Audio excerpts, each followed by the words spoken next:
Jai Hind, dear defense aspirants and the would-be commanders of Indian Tribe Forces. UPSC has released the notification of NDA 1 2026. Although it took a lot of time today to be screened, आज दोपहर के बाद से ही आप, मैं और हम सभी इस नोटिफिकेशन का बड़ी बेसब्री से इंतजार कर रहे थे, लेकिन रात के गहराते हुए अंधेरों को चीरते हुए आखिरकार ये नोटिफिकेशन स्क्रीन पर फ्लैश हो ही गया. So congratulations, you all the aspirants, you all the guys. Now you can register yourself after creating your account on the login page. The details, instructions to fill the form are available on the home page as well as with all the modules.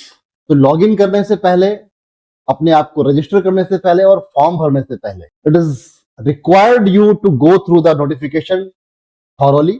आप पूरे notification को detail में पढ़ें, उस सारी बातों को अच्छी तरीके से समझ लें और फिर उसके बाद अपना फॉर्म भरना आप स्टार्ट करें. आइए हम बात करते हैं इस 100+ पेजेस के नोटिफिकेशन के कुछ इंपॉर्टेंट क्रक्स की, जिसको जानना आपके लिए बहुत जरूरी है. तो स्टार्ट करते हैं. जैसा कि मैं आपको बता चुका हूं कि नोटिफिकेशन आज 10 दिसंबर देर रात जारी हो चुका है और आप 10 दिसंबर से ही फॉर्म भर सकते हैं. आप फॉर्म भरने के लिए एलिजिबल हैं. फॉर्म भरने की आखिरी तारीख होगी 30 दिसंबर 2025 और आपके एडमिट कार्ड, जैसा कि ट्रेडिशन है, एग्जाम के 10 से 12 दिन पहले रिलीज हो जाते हैं. आप डाउनलोड कर सकते हैं उनको. जैसा आप सभी को पता है कि इस बार का एग्जाम NDA 1 2026 का एग्जाम 12 अप्रैल 2026 को है. तो उसके मुताबिक लास्ट वीक ऑफ मार्च या फिर यूं कहे कि 30-31 मार्च तक आपके एडमिट कार्ड डाउनलोड होने के लिए तैयार हो चुके हो. एलिजिबिलिटी क्राइटेरिया, बहुत सारे बच्चे तो केवल इस इंतजार में अपनी उम्र गिनते रहते हैं कि कब मैं एनडीए का फॉर्म भरने के लिए एलिजिबल हो जाऊंगा. तो उन नौजवानों की बेसब्री अब खत्म होती है. आप देख सकते हैं कि आप NDA 1 2026 का फॉर्म भरने के लिए एलिजिबल हुए हैं या नहीं.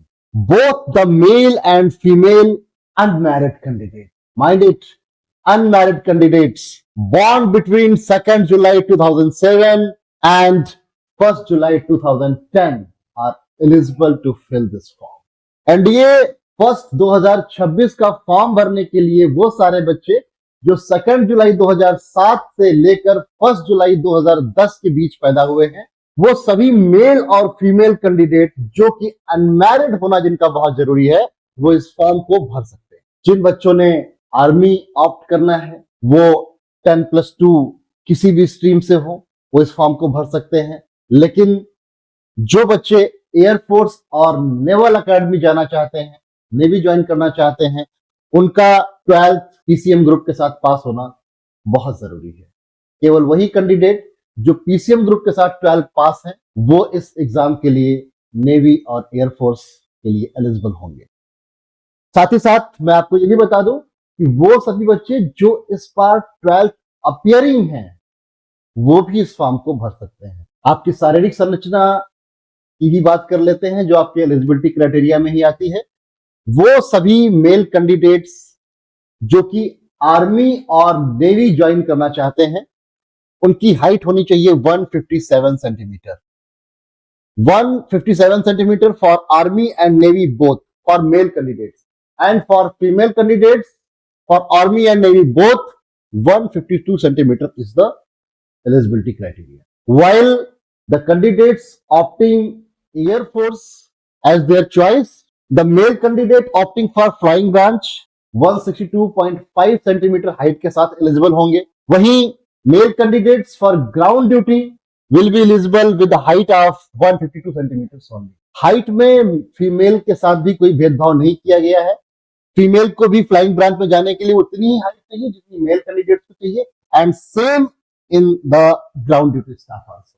ग्राउंड ड्यूटी फीमेल कैंडिडेट्स के लिए भी हाइट का क्राइटेरिया 152 सेंटीमीटर. जैसा कि आप सभी को पता है, ये एक 4 चरणों का एग्जाम है.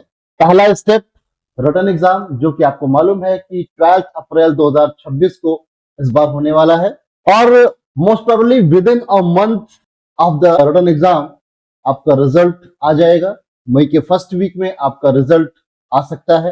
And after qualifying the written exam, the candidates will be called for SSB interview. SSB interview जो कि एक 4 से 5 दिवसीय प्रक्रिया है, इस बार जून जुलाई में आपके एसएसबी के लिए आपको कॉल किया जाएगा, और जो बच्चे एसएसबी में रिकमेंड हो जाएंगे उनको मेडिकल टेस्ट के लिए फर्दर 2-3 दिन अपने सेंटर्स पर रुकना होगा। एंड देन फाइनली सभी सर्विसेज को मिला करके एक कंबाइंड मेरिट लिस्ट तैयार होगी अगेंस्ट द वैकेंसीज। जो बच्चे उस मेरिट लिस्ट में अपना नाम बनाने में कामयाब हो जाएंगे उन्हें ज्वाइनिंग लेटर। अब बात करते हैं रिटन एग्जाम में पढ़ना कैसे। रिटन एग्जाम में एनडीए यूपीएससी आपसे चाहती क्या है? 2 पेपर होते हैं जैसा कि आप सभी को पता है। पेपर 1 मैथमेटिक्स का होगा जिसमें कि 120 सवाल होंगे 300 मार्क्स के लिए, यानी कि हर एक सवाल लगभग 2.5 नंबर का होगा।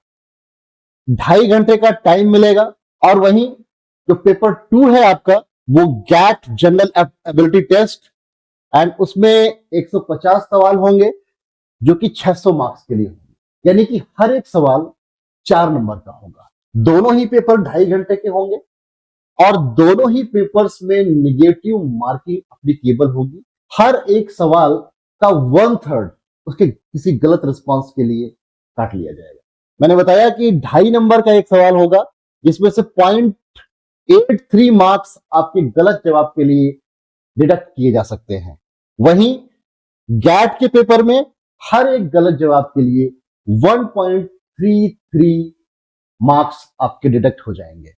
इसलिए अच्छे से पढ़ाई कीजिए, जो आपका कॉन्फिडेंस हो उन्हीं सवालों को हल कीजिए, और जिन पर डाउट हो उन सवालों को आप छोड़ दें।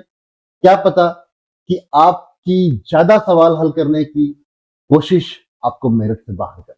इस प्रकार टोटल 270 क्वेश्चंस आपसे पूछे जाएंगे इस एग्जाम में, जो कि 900 मार्क्स के लिए होगा। इन 900 मार्क्स में पिछले कई सालों का तजुर्बा यह कहता है कि अगर आपने 1/3 मार्क्स भी सिक्योर कर लिए अपने आप के लिए तो आपका सिलेक्शन मुमकिन है। 300 से 350 के बीच में अगर आपने मार्क्स स्कोर कर लिए हैं तो you will be called for SSB exam. Both the papers will be bilingual and MCQ in nature. Hindi और अंग्रेजी दोनों ही भाषाओं में प्रश्न पत्र छपे होंगे, और आप जिस भाषा में सहज हो उस भाषा में टेस्ट को टेकअप कर सकते हैं। जो एग्जाम आपको देना है उसका सिलेबस भी आपको पता होना बहुत जरूरी है। ये रहा मैथ का सिलेबस आपकी स्क्रीन पर। मैथमेटिक्स में सिलेबस लगभग वही है जो आपने अपने 11th और 12th की पढ़ाई के दौरान पढ़ा हुआ है, जिससे गो थ्रू हुए हैं। Algebra, matrix, determinants, trigonometry, analytical geometry, differential calculus, integral calculus and differential equations, vector algebra, statics and probability.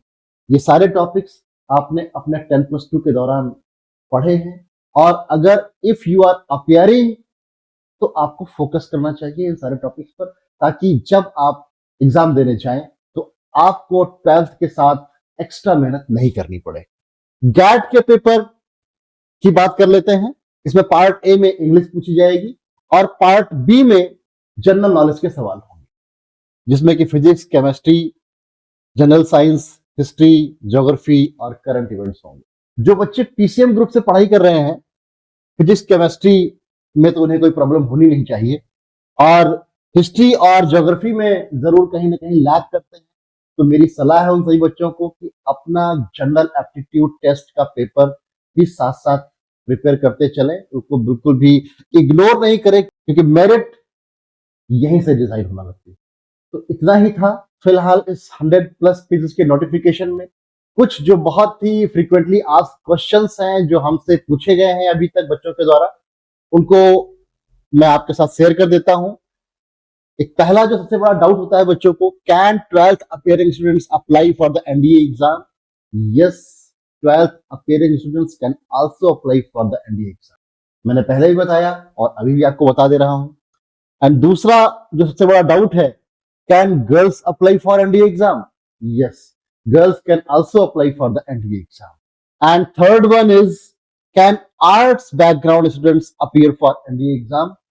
Yes, arts background students can also appear in NDA exam. But ये बच्चे navy और air force के लिए apply नहीं कर सकते, ये बच्चे आर्मी के लिए अप्लाई कर सकते, आर्मी ऑप्ट कर सकते हैं। इसके अलावा अगर कोई और भी क्वेश्चन आपका हो, कोई और भी डाउट आपका हो, तो आप कमेंट बॉक्स में हमसे पूछें, हम उसका आंसर आप तक पहुंचाने का पूरा प्रयास करें। तो ये थी वो सारी बातें जो आपके लिए जरूरी हैं एक एग्जाम फॉर्म भरने से पहले। अब इंतजार किस बात का है, अब बारी आपकी है। अपनी तैयारी को धार दीजिए, कमर कस लीजिए, नींद और आराम को त्याग कर अपनी जिंदगी, अपना करियर बनाने के लिए डट जाइए, जुट जाइए। और ये जो सिलेबस मैंने अभी आपके साथ डिस्कस किया है, इसको पूरी तरह से एकदम अपने अंदर आत्मसात कर लीजिए। और जहां पर भी कहीं आपको समस्या हो, आप जुड़िए हमारे साथ।